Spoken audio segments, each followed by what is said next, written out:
my darlings, today I'm going to be sharing with you all a very easy yet amazing jollof recipe, and I'm going to pinpoint the reasons why your jollof doesn't have that vibrant color that you desire.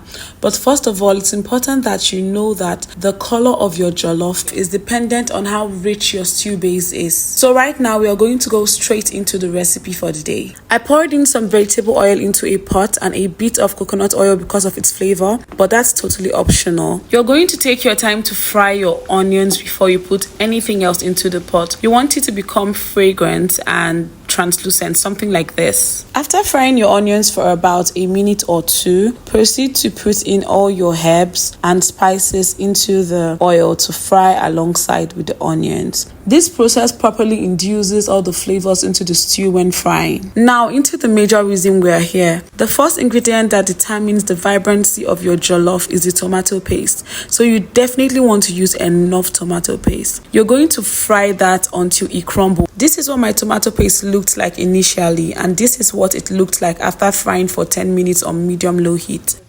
The way you make your tomato base and how much you use when cooking your jollof affects the color, that is the vibrancy of your jollof. I have a detailed recipe on 2 different ways you can make the best tomato base. So I'm just going to drop the link in this description box and you can make use of it. It took me about 15 to 20 minutes to fry my stew base to perfection. So go ahead and cover that with a splatter guard and let it fry. Don't also forget to do this on low heat, guys, low heat.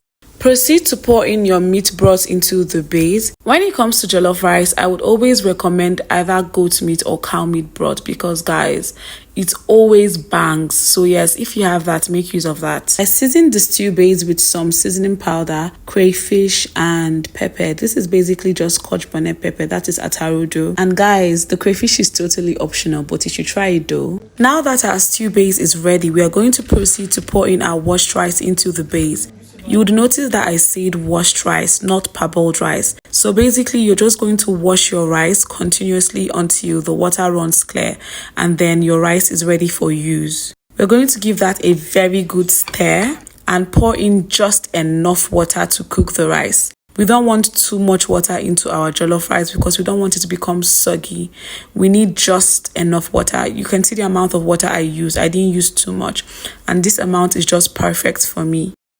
Next, we're going to cover the pot and bring it to a boil. Now that the rice is boiling, we're going to proceed to trap in the steam with a foil paper. And just in case you didn't know, the steam is what actually cooks your jollof rice, not how much heat you use. So please make sure that you're cooking on the lowest heat possible. And after 40 minutes to an hour, your jollof rice will completely be done.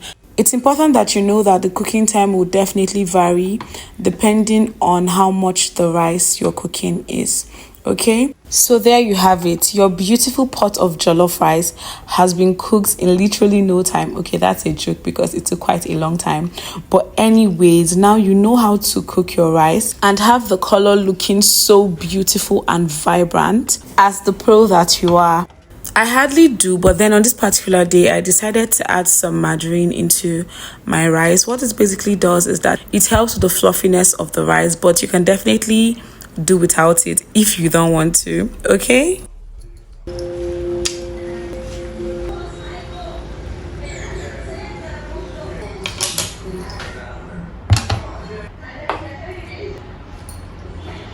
Thanks for watching, and let me know in the comment section if there's any question that you have to ask me.